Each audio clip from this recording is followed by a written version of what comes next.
మీరు శాస్త్రవేత్తలు కదా, మీరు శాస్త్రవేత్తలు అయినప్పుడు ఇక్కడ ప్రకృతి వ్యవసాయం ఎట్లా చేయాలి, ఏ విధంగా చేయాలి మొత్తం మీకు పూర్తిగా అవగాహన ఉంటుంది కదా.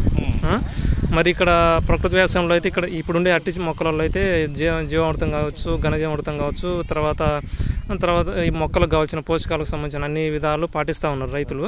మీరు వాటి గురించి మీరు తెలుపుతున్నారు, ఇంకా విలువైన సమాచారంగా తెలుసుకోవాలని కూడా మీరు ప్రయత్నిస్తున్నారు, నాకు అర్థమవుతుంది మీ ఆలోచన బట్టి.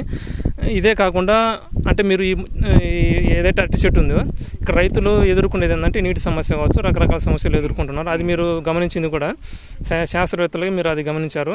దాన్ని అధిగమించడం అంటే అధిక దిగుబడి కోసం ఇక్కడ ఏం జరుగుతుందంటే మొక్కలని జన్యు మార్పిడి చేయడం కావచ్చు, హైబ్రిడ్గా మార్చడం కావచ్చు. దీన్ని మన శాస్త్రీయ భాషలో రేపులు అంటారు, దాని తర్వాత మామూలుగా మానభంగాలు అంటారు. మన శాస్త్రీయ భాషలో మానభంగం అంటే మానాన్ని భంగం చేయడం అనమాట. గర్భాశయం మీద గర్భం ఉంటుంది కదా, దాన్ని జన్యు మార్చడం అనే ప్రక్రియనే మానభంగం అంటారు అనమాట. అటువంటి క్రియలు అంటే దిగుబడి పెంచడం కోసం ఇటువంటి దుర్మార్గాలని ప్రభుత్వాలు చేస్తున్నాయి. దాన్ని అధిగమించడానికి అంటే దిగుబడి పెంచాలి కానీ పవిత్రంగా మొక్కను ఉంచాలి. ఈ రెండు క్రియలను సమతుల్యంగా చూసే విధంగా మీరు ఏ విధంగా పరిశోధనలు చేశారు, ఏ విధంగా చేశారు అనేది మీకు ఏమైనా తెలిస్తే చెప్పండి.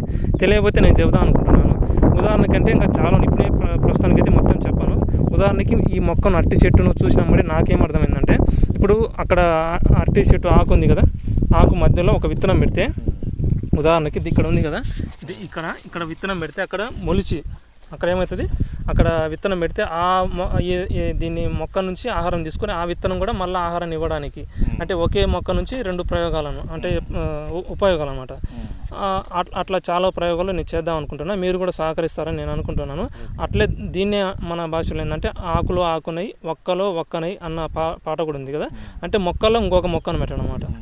ఆ విధంగా అదే కాకుండా అంతస్తుల విధానం కావచ్చు, నేను చేసిన ప్రయోగాలలో ఇంకా చాలా ఉన్నాయన్నమాట దిగుబడి పెంచడం కోసం. అంటే దేశీవాళీ విత్తనాలను దిగుబడి పెంచుతూ మనుషుల యొక్క ఆరోగ్యాన్ని కాపాడుతూ నేల యొక్క ఆరోగ్యాన్ని అలాగే ప్రకృతి యొక్క వాతావరణం యొక్క సమతుల్యతను కాపాడుతూ ఈ విధంగా మొక్కలలో అనేక రకాల పరిశోధనలు చేస్తూ ఉన్నాను.